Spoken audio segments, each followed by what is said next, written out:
Kick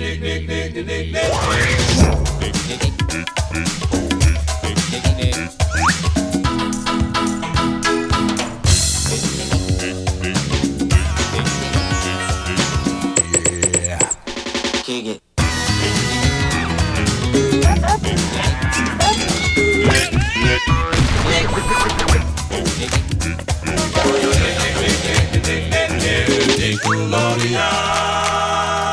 Ahoy, mateys, and welcome to This Week in Nickelodeon History. My name is Captain Eric, and I'll be covering all of the Nickelodeon anniversaries in between the times of April 17th to April 23rd.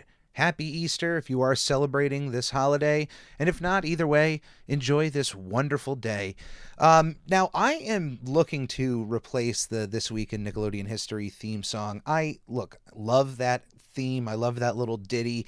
There's a little mixture of all those early Nickelodeon ads, and it's meant to just be a real quick dose of nostalgia when you start the podcast up. But I'd like something a bit more original and something that I can say is my own. And I'm not musically talented. I can play the Rugrats theme on piano and a few other ditties, but that's about it. I'm not musically talented whatsoever.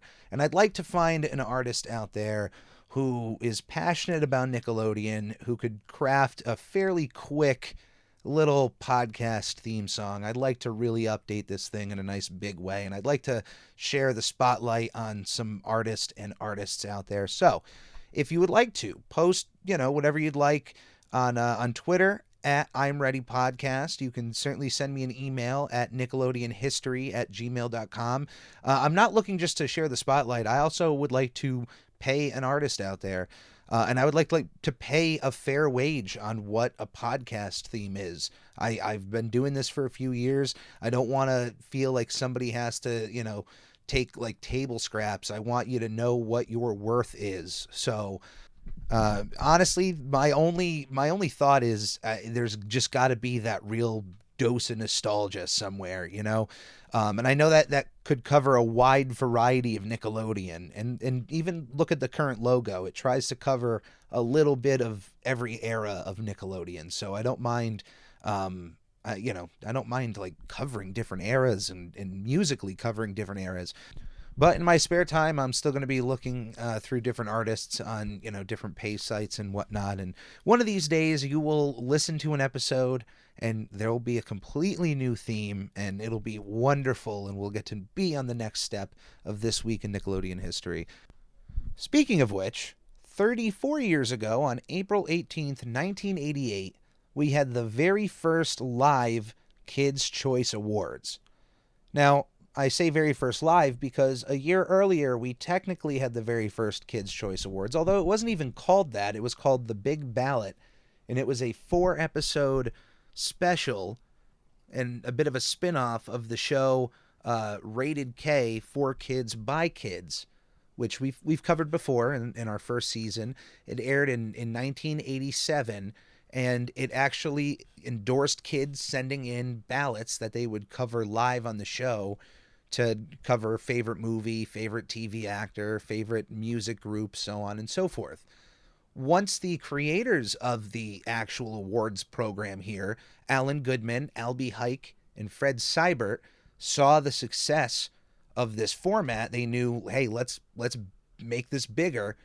And lo and behold, the Kids' Choice Awards would blow up the next year and become an absolute staple of the network. And so much of the network is involved with this show. I mean, think about it. The orange blimp, that iconic orange blimp, has stayed the same as a trophy, as a symbol of excellence since 1990, and has remained through and through, even when there has been, branding changes on the network, on the channel. They just slapped the new logo right on that blimp. That you cannot change that blimp. And all of the slime. You can't have the Kids' Choice Awards without sliming celebrities. That's the point. Kids want to see that. They want to see unexpected people get slimed. And, all of what's associated with the Kids' Choice Awards are things that I would love to happen to myself. I would love to own one of those orange blimps. To me, that's the highest honor that I could ever achieve in my life. I have absolute acting aspirations. I have entertainment aspirations. Will I ever get there? Who knows? I'm excited of the path that is in front of me. But if on that path you laid out a list of possible winnable awards for me to win, the one achievement that I would die in this earth with a smile on my face, grasping in my hands, would be a Kids Choice Awards. I have no idea why. I'm maybe just as I grew up with it, that to me was the honor, and I just kept on with that. I mean, the Oscars are cool, but these days, I don't know. I don't even want to be on that stage. I'd rather be slimed than be slapped. That's my hot take of the week. So the Kids Choice Awards, though, we're going to go over some of the big winners here in 1988. And let me tell you, going over some of these early winners and even nominees, there are some absolutely out there movies and people here that, man, they really wanted to know what kids thought. The first movie here to win, Beverly Hills Cop 2, beating out Adventures in Babysitting and La Bamba. I can't argue with that one. But the following year made me laugh. Who Framed Roger Rabbit won in 1989, which is great. It beat out Beetlejuice, which is one of my favorite movies, and I would pick over Roger Rabbit, but I'm also okay with Roger Rabbit winning because I know that it's just a massive achievement in so many ways. But the third movie that was nominated in 1989 is Police Academy 5, Assignment Miami Beach. What? I can't even. 1992 had Boys in the Hood as a nominee, losing out to the Addams Family. I can't even argue with that. And then you go on, and there's just...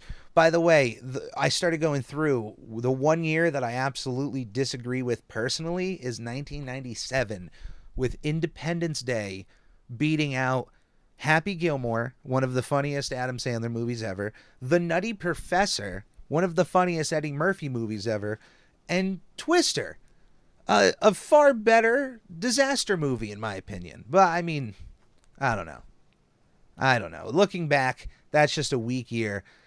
But talk about an absolutely shocking year for movies. The year 2000, where Big Daddy, my personal favorite Adam Sandler movie, beat out Austin Powers, The Spy Who Shagged Me, Pokemon the first movie, and Toy Story 2.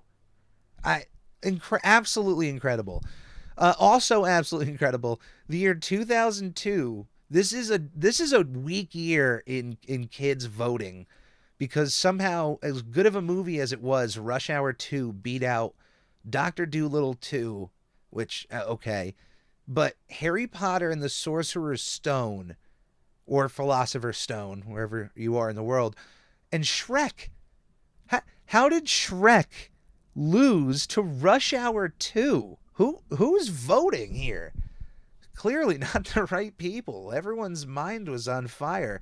The weakest year in movies, in my opinion, the year 2010, in which your choices were X-Men Origins Wolverine, The Twilight Saga New Moon, Transformers Revenge of the Fallen, and the winning movie, Alvin and the Chipmunks The Squeakquel. You know what? I'm fine with Alvin and the Chipmunks The Squeakquel beating out the rest of those movies. Those other movies... Maybe if you're a Twilight fan and New Moon is your favorite Twilight movie, fine. But Alvin and the Chipmunks deserves to beat out the other two Transformers and X-Men movies. But that's all the movies I really want to cover at this moment in time. We'll talk about more of the Kids' Choice Awards in the movie category going on. But for TV shows, the winning TV show of 1988 was Alf. And speaking of Alf, he was actually the winning nominee for the favorite TV actor in 1989, Alf the alien on television, who, is a puppet, but for all intent and purposes, when he's in the room, he's real, he's there. I would treat Alf with respect if he was next to me. I'd also be glad that I have a cat allergy and that I don't have any cats in the room because they would probably be consumed. But Michael J. Fox for his role as Alex Keaton on Family Ties, won in 1988. He was the inaugural winner there.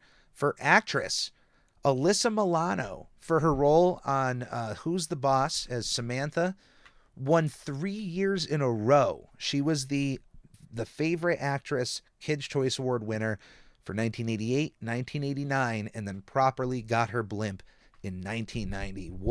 What a turkey there for Alyssa Milano. What a fantastic job. Yeah, the Kids' Choice Awards has certainly grown, become bigger, has had to go, change itself in various ways over the years for various reasons, but has become such a staple of the channel and will never go away as long as Nickelodeon is around. If there's a Nickelodeon, there's going to be a Kids' Choice Awards in some way. There's purpose for it. It gives kids a voice. It gives them a chance to see some of their favorite celebrities and hopefully somebody unexpected gets slimed. And I'm truly glad that I got to watch the Kids' Choice Awards as a kid, that it was there for me. It made me feel like, when I was voting, especially when something I voted for won, it felt like, my voice was heard along with these other kids. And speaking of hosts, by the way, shout out to the very first hosts of the 1988 live show, Tony Danza, Debbie Gibson, Brian Robbins, and Dan Schneider. Although the GOAT of hosting is Rosie O'Donnell with a record 4 times. The second GOAT, in my opinion, would go to Jack Black with a 3-time around hosting gig, 2006, 2008, and 2011. And that is a guy that when you look at this list of hosts, when you put a live mic and throw him on a live stage, there is nobody else on this list who is going to bring the same level of electric energy as Jack Black is going to bring. He's a perfect host for the Kids' Choice Awards, and that's why he's done it 3 times. So I honestly, I might give him the edge as the GOAT now that I'm thinking about it, over Rosie O'Donnell. So, all right, so Jack Black, Rosie O'Donnell, and number 3... I'm sorry. I had to. I had to find an explosive way to get us away from the Kids' Choice Awards and on to our next anniversary, because it's a big one. Because 30 years ago, on April 18th, 1992, we had the premiere of Nick News with Linda Ellerbee. Created by Linda Ellerbee, the show ran for 24 seasons of 178 episodes. It originally finished its run with Linda on December 15th, 2015, before it was revived on June 29th, 2020, with its new host, Jamie Yuccas. I have not seen any of the new Nick News, but let me tell you, when it comes to my opinion on Nick News, no matter the host, the time, I think it's an important piece of Nickelodeon that should continue moving forward. Regardless of the ratings, regardless on the turnout, the people who do decide to watch and listen and can consume information like this as it's presented will be better off for it. And that's how I felt even as a kid. Even when I knew, this isn't really for me right now, I'd rather watch something else, I had tremendous respect for Linda Ellerbee. Like, it's crazy. Let me tell you, as someone who didn't watch every episode of Nick News, I maybe watched one every 3 months. Maybe the topic would catch my attention enough to watch. But let me tell you, those few times that I watched that show and the respect I had for Linda Ellerbee brings tears to my eyes. If I ever saw her in front of me, I would want just a hug and thank you. Thank you for presenting the information of the world to a young mindset. It's not an easy task to take. And I certainly think it would be more important that regardless on where your political thoughts are in this world, that it would be best for your children to at least have a shot at learning what is going on in a way that is presented for children to understand, and in a way that lets them speak if they're ever on the air. It's certainly important, and I'm glad it's still going on in some form. The newest host, Jamie Yuccas, I don't know anything about her, but I'm sure that she brings the same level of passion to Nick News as Linda Ellerby did. For somebody to take on that responsibility, that to me earns a level of respect. I have a lot of respect for that. And I hope that even if your kids, or if you're a kid out there and you watch one episode a year and you learn one piece of information from that one episode, that, hey, you can find the same level of respect for Nick News, and hey, maybe then learn to watch a few more of them. There's a good reason to check it out. There's always, be a sponge for information. Always be there to learn new stuff. On to the silver anniversary of one of my favorite Nicktoons. 25 years ago, on April 19th, 1997, the Angry Beavers premiered on Nickelodeon. Created by Mitch Schauer, the show ran for 4 seasons of 62 episodes. The reason that I love the Angry Beavers, even after all of these years, came down to the writing and voice acting between the brothers, Norbert and Daggett. To me, it's the best brother relationship in Nickelodeon history. Even when Cat Dog are attached to one another and they have their somber moments and their reflective moments, I feel like in the Angry Beavers, it felt earnest. It felt more real and just more realistic in an odd sense. More times out of not, no matter how different Norbert and Daggett were, they still found many different occasions to do something with one another that they both enjoyed. They had a wonderful love of old cheesy sci-fi movies that was represented all over the show, including one of its greatest Easter eggs ever. We'll get into that. Beyond that, they loved getting into cereal and getting those little prizes with one another. They loved portraying superheroes together. They loved making music with one another. And they were, from a writing standpoint and a voice standpoint, completely different. But in just those moments where they bonded, those bonding moments, that's where it felt the most real. Like, okay, I understand this completely as a brother. This is realistic here. Richard Horvitz and Nick Bakay as Daggett and Norbert respectively are just the heart and soul of this show, and from beginning to bitter end are absolutely wonderful in these roles. Highly recommend the show just for these characters alone. There's a wonderful cavalcade of side characters that show up throughout this show, but none of them really compare to Stump. He's in a completely different category on his own of a side character. But beyond that, nobody truly outshines Daggett or Norbert at the end of the day. It's their show and they run it. There's some other shows out there that have side characters that sometimes take focus of the show away from the primary characters and they become more popular. This isn't one of those shows. There's some wonderful characters here that are great for some jokes, for some gags, but at the end of the day, Daggett and Norbert are the characters you want on your screen at all times, no matter what they're doing. Now, this show had apparently a massive issue during its run against the standards and practices of Nickelodeon at the time. Now, a few people from behind the scenes at Angry Beavers had pointed to the then president of Nickelodeon, Herb Scannell's, just policies over how the show should be run. Apparently didn't like the word shut up and didn't want children to repeat it from their network. Didn't want certain aspects of shows and comedy being used. And there just is a wide variety of issues and times that they were just constantly fighting back and forth with standards and practices about what was allowed on the show. For example, apparently they rejected a scene in which a flying blimp would crash into an audience of people.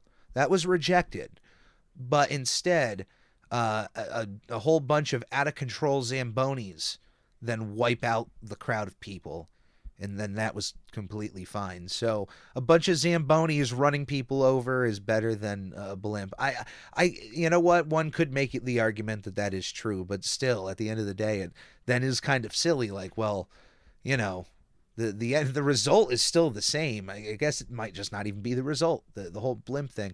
I don't know. They ran into a lot of issues throughout their entire run, up until the end of the show, in which they decided they were going to go with the Hail Mary of series finales, in which they were going to completely pull the curtain back on the show.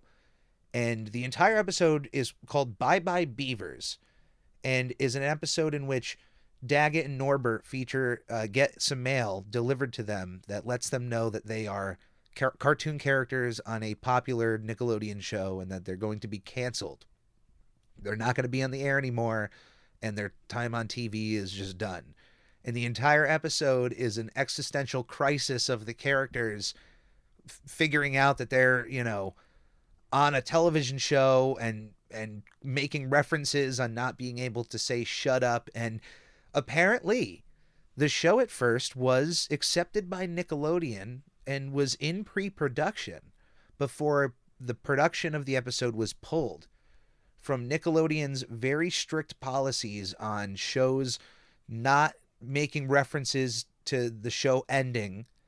And this was at the time because they wanted shows to just run in syndication so that you could watch every episode of the show in order and technically kind of go right back around again. Even though you could with a naturally ending episode, they eventually would reverse that policy. But at the time, that was a policy. And also, they didn't want characters to die, because the end of this episode actually featured Daggett and Norbert getting killed and then going to cartoon heaven. And they didn't want that featured. So a part of this episode has been storyboarded, and even the audio of this episode exists in some form and was even personally released by Richard Horowitz in 2006, at least a part of the audio. Now, honestly, 2022, I say let's get back Mitch Shower, let's get back the crew, let's get back the cast, and make even a 45-minute Paramount Plus Angry Beavers special, call it Bye Bye Beavers, and make it about write whatever you want for that kind of return finale thing. Let them go nuts. Let them make the references they want to make. Let them just go ham with that special and see what we can do with the Angry Beavers with a one-off special. I'm totally fine with that.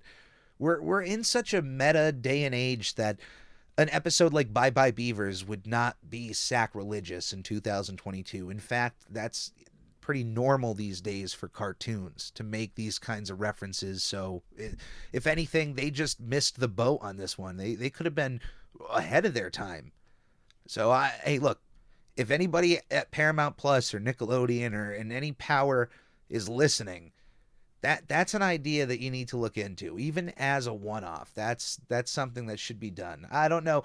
Mitch Shower, even with all of the issues that apparently happened behind the scenes with the Angry Beavers, said that his experience at Nickelodeon was positive. So if everybody at this point in their lives can look back and go out, we can, go and give it one more go, and have play with these toys one more time in this world, and make their little references. I would love to see what the 2022 version of Beaver Fever is, that disco bop that they did on the show. One of my favorite Nickelodeon tunes of all time. But 22 years ago, on April 23rd, 2000, had the last episode of The Journey of Alan Strange. Created by Thomas W. Lynch, the show ran for 3 seasons of 57 episodes. On to another show that is celebrating their anniversary this year, because on April 21st, 2002, 20 years ago, the last episode of 100 Deeds for Eddie McDowd aired on Nickelodeon. Created by Stephen H. Berman, Mitchell Caitlin, and Nat Bernstein, the show ran for 3 seasons of 40 episodes and unfortunately did not finish the story proper. You have this bully, Eddie McDowd, being turned into a dog by an evil wizard, well, evil, quote unquote, and telling this kid that he now has to perform 100 good deeds as a dog in order to revert back to his human body. Eddie, now as a dog, and still, I think he's able to talk to pretty much everybody, but the last kid that he picked on, I think, if I remember correctly, the last kid that he picked on is the only one that can hear him. So he makes amends with this kid, and then, the kid then takes Eddie in with his family, and the two of them set out to help Eddie conquer 100 good deeds so that he can turn back into a human. It is very much a kid version of My Name is Earl. I love the concept, and I hate that we never got a proper ending to it. Eddie was making strides, and we should have at least gotten a big final episode that showed off that 100th good deed. The fact that we got so close and yet just not enough to see this finale. I think it's a show that can be rebooted. I know people are, hate reboots, hate remakes. Or, hey, if you don't want to reboot it in the sense of, just retelling the story of Eddie McDowd turning into a dog, you could tell the story of maybe at deed 99, he decides, you know what? I like being a dog. And he sets out on a 20-year journey of being a dog, enjoying life, traveling the world, and maybe does that kid find him again and decides come on, man, you have one more or 5 more good deeds and you could turn back to being a human. You could be an adult and live your life. There's something there to that extent. I don't know. I've got a chock full of good ideas. Paramount Plus executive, if you're listening to me, you call the captain at NickelodeonHistory@gmail.com. You know where to get at me. Also celebrating a milestone this week. 3 years ago, on April 20th, 2019, Night Squad finished its run on Nickelodeon. Created by Sean Cunningham and Mark Dworkin, the show ran for 2 seasons of 29 episodes. And also premiering 3 years ago, although a day earlier, on April 19th, 2019, we had the premiere of Ryan's Mystery Playdate. Created by Albie Hecht, the show stars Ryan Kaji, the YouTube superstar, and at one point, one of the richest YouTubers in the world. I mean, I think he still is, but at one point he was even bigger. And I honestly have really nothing good to say when it comes to this. I don't know. There's something that when it comes to children entertainers where the kid is the product is where I kind of just draw the line just a little bit. It's one thing for the show to spawn off maybe cartoon characters that then could be made as the toys, but when the actual kid is then created as the character, there's just, I don't know, there's something weird about that I feel. And, look, there's not really labor laws looking over YouTubers as much. Maybe at this point, with Ryan being as big as he is, there's definitely a bit more of an oversight on how much this kid is working. But there's certainly YouTubers out there on a lower level that are working their kids on 40 hours plus a week on videos. And that is just not okay whatsoever. So even if this has nothing to do with Ryan's mystery playdate here, and I can at least find a way to bring it up, I'm happy about that. But not to end on a weird note here. We're not done with This Week in Nickelodeon History because we have a video game to talk about. Now, this game does not necessarily have a release date that I could solidly find. I could find that it was released in April of 1990. But other than that, I couldn't find anything else. But 31 years ago in this month, Double Dare for the NES was released. Now, there's some history about this. The video game of Double Dare was actually released originally in 1988 for DOS computers and the Commodore 64. It was based off of the television show of the same name. And all three releases of Double Dare for computers, for the Commodore, and for the NES are faithful to the show. 2 rounds of trivia with some physical challenges, followed by the winning team allowed to perform in the obstacle course, with virtual prizes being won, including a BMX bicycle, a television set, and an NES console in which you're playing the game on, and it's a kind of a slap in the face at that point. But I always got a kick out of that when you could win an NES. The game was developed by Game Tech, which they had complete control over a massive amount of television shows, game shows getting video games. They had Wheel of Fortune, they had Double Dare, they had Hollywood Squares, they had Jeopardy, they had Press Your Luck, Family Feud. Need I go on? I mean, that's so many already. But they did a wonderful job in the presentation of these games, and there were certain mechanics that you could tell were just like, oh yeah, this was Game Tech. But what's special about the NES version of Double Dare was that Game Tech developed the game. Rare, the makers of Banjo-Kazooie, Perfect Dark, Battletoads, Viva Pinata, and of course, Sea of Thieves, ported the game from the Commodore 64 and the DOS computers to the NES. So the NES game was released by Rare through Nintendo, but it was originally based off of the Game Tech game. Now, I have a copy of Double Dare for the NES, signed by the original host of Double Dare himself, Mark Summers, in green paint marker, and it's one of my prized possessions. It was wonderful to meet the man, and I don't think many people bring that NES game for him to sign. His at least his expression seemed to be so on that. But yeah, when it comes to the game itself, it is like I said, a very good representation of Double Dare. If you haven't ever played it, it's worth tracking down either a physical copy if you can, and if you can't, look, download a ROM, put it on an emulator, and just be that little bit of a pirate, since there's no other legal method to play this game other than purchasing it on the side. Just enjoy it. See what it is. See if you like it. And if you can't even play it on an emulator and you only have your phone or whatnot, watch a long play of the game. It's at least worth looking into. Given that this episode will be dropping on the holiday of Easter, I would like to do a Easter-themed top 5, and there really isn't that many Easter-themed Nicktoons episodes. I'd actually would have to pull from other cartoons to try to make a top 5 Easter specials. So I thought instead of that, one thing that is associated with the holiday of Easter is the advent of finding Easter eggs. So why not dedicate an entire top 5 to my top 5 Nickelodeon Easter eggs? This was fun to go through. I had a lot to choose from. There are a ton of Easter eggs throughout the pantheon of Nickelodeon shows.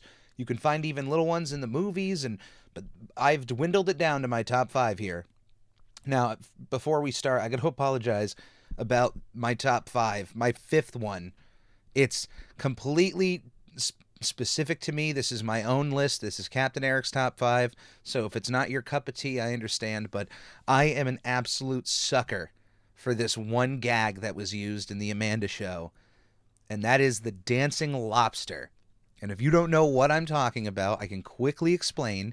The Amanda Show was a spin-off of All That, another sketch comedy vehicle, but completely run by Amanda Bynes and showcasing a few other actors, 2 of which would go on to star in their own show, Josh Peck and Drake Bell. I'm sure you could figure out what show that was.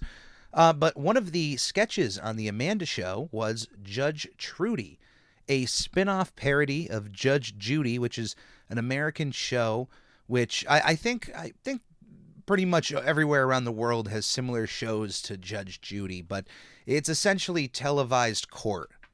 It's not real. I mean, it's real court in the sense that I think the issues that are being dealt with are small claims issues, and I believe the participants agree to whatever Judge Judy decides on, by accepting to be on the show. I think they might go after small court cases and say, hey, do you want to be in the show? And that's how all the judge shows work and whatnot. But Judge Judy by far is the biggest. It's the GOAT of judge shows. And Amanda Bynes did a wonderful Judge Judy impression. And the bit is that at the end of every sketch of Judge Trudy, she would slam her gavel and demand to bring in the Dancing Lobsters. And it was a very nonchalant demand.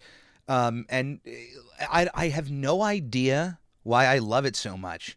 But come to my surprise, when I was watching through Victorious and got to the episode April Fool's Blank, and throughout the episode, the cast is bombarded by a dancing lobster that is both attacking characters and dancing for our enjoyment, and that just got a kick out of me. Like I said, there are other Easter eggs in the pantheon of Nickelodeon history that I like. Absolutely, if I was making an objective top 5, would the dancing lobster from Victorious make it on that list? Probably not. But for Captain Eric's top 5, I'm just a sucker for the dancing lobster, and that one just was a personal one. Number 4 is Helga Pataki's face used as a monster movie mask in an episode of Angry Beavers called Dumb Waiters. In this episode, the characters are pulling from a variety of movie masks, and among the masks is a very clear Helga Pataki. It's just one of those really wonderful Nickelodeon Easter eggs. I adore when Nicktoons are drawn in other styles. It's not on this list, but I did want to shout out both, I think it's SpongeBob and CatDog being used on magazines in the Hey Arnold world. You can scour the backgrounds, and sometimes in at least one episode each, you can see magazines for CatDog and SpongeBob. Those are great. I love when those happens, but this one is so perfect. It's so right there on the nose. You can't miss it. And as a kid, that just it got the biggest kick out of me. Number 3 is the appearance of Dash Baxter, the bully from Danny Phantom, in an episode of The Fairly Odd Parents. I believe the episode it's a fly-related one. I had the episode name up here. But anyway, within the episode of The Fairly Odd Parents, they're watching a scary movie, something I was a teenage flyboy, and one of the actors in the movie looks strikingly like Dash Baxter, the resident jock and bully of Casper High, all the way in Amity Park. But here he is in a variant form. Now, Butch Hartman, being the creator of both Danny Phantom and The Fairly Odd Parents, has made allusions of the two worlds not really being one and the same, but yeah, there actually has been some moments where, even Danny Phantom shows in the up in the background of a ghost catching surveillance system that Timmy's parents have built in their house. And then, then there's this with Dash Baxter actually appearing in some form in The Fairly Odd Parents. It's not the same character. There is one design difference that is really notable, and that is the Letterman jacket he is wearing has an H instead of a C. So it's not the same character, but design-wise, I mean, if you're a fan of Danny Phantom, it's more or less a wink and a nod. Just one of those moments of, if you know, you know. And those are those moments that if you catch them, man, does it have an effect on you. Speaking of which, number 2, it's one of my favorites of all time, and it's from a show that I don't watch. It's from The Loud House, an episode of The Loud House known as Link or Swim, and there is a scene that takes place at the public pool in which it seems like there's an adult swim going on. There's a lot of elderly people surrounding the pool, and if you pause your screen and start looking at these elderly people, and you will know right away that they are some of the most iconic Nickelodeon grandparents and elderly people that you could think of. At this one pool in the Loud House, we have Grandpa Phil of Hey Arnold, Grandpa Lou from the Rugrats, Miss Bitters, the teacher from Invader Zim, Miss Fowl, the teacher from Jimmy Neutron, and Uncle Iroh from Avatar: The Last Airbender. This is so cool. I absolutely adore Easter eggs like this. Just, I wish there would be more of throwing background characters as redesigning Nicktoons in the Loud House world. I honestly would be pushing for more of that. Not to make it a distraction. You just do it, you sprinkle it here and there. But this is one of the coolest Easter eggs I've ever seen. Just the image alone of seeing all of these characters designed in a way that they all fit together in the Loud House universe, and they're all very clearly some of my favorite, I'm sure your favorite elderly people from Nickelodeon history. If I had to pick who would win in a battle royale of all of those aged Nickelodeon characters, I'd have to say I might have to give the edge to Grandpa Phil. He did at one point punch out Adolf Hitler, so he has to have an edge here. But on to number one of my list. I would honestly, in an objective list, I may give the Loud House elderly Nicktoons the edge over this one. But my number one here is more of a subjective thing for me, because at the time was not expecting this Easter egg, and the second it popped up on screen, I got to imagine there was more than a dozen people out there in the world who immediately noticed this and popped huge. And I'm talking about the appearance of SpongeBob's pineapple in the Jimmy Neutron TV movie Operation Jet Fusion. At some point in the movie, our heroes, Jimmy, Carl, and Sheen, descend underwater to capture, I forgot what specific MacGuffin they were going after underwater, but that's not what matters at this moment, because as they're swimming, very clearly on the bottom of the ocean, there is a you can't miss it pineapple just sitting right there. Now, it is not a one-to-one perfect replication of SpongeBob's pineapple. His pineapple is a bit more orange. This one is a little bit more on the yellow side, but nonetheless, having just a pineapple sitting at the bottom of an ocean in a Nicktoon is a very clear reference to SpongeBob SquarePants. And at the time that this movie aired and I saw that Easter egg, it was an immediate pop, like, oh, I can't believe they did that. It was a cool moment, and it's a memorable one. It was memorable for me, and that's why it's my number one. But what is your favorite Nickelodeon Easter egg? Go to the YouTube version of this video when it is out and let me know in the comments below that video. If you have a favorite Nickelodeon Easter egg and I didn't mention it, let me know. I'd like to know some of the other Nickelodeon Easter eggs out there, if there's any that I have not come across. And honestly, like, there's going to be a ton that you're going to mention. So let me know in the comments below. And that will be This Week in Nickelodeon History. As always, I appreciate you spending your time listening to this show. And if you can please share this show around, like the video on YouTube, follow any of the shows on your podcast player of choice. All of that is greatly appreciated. If you can subscribe to the Captain Eric YouTube channel, that is always in the podcast description.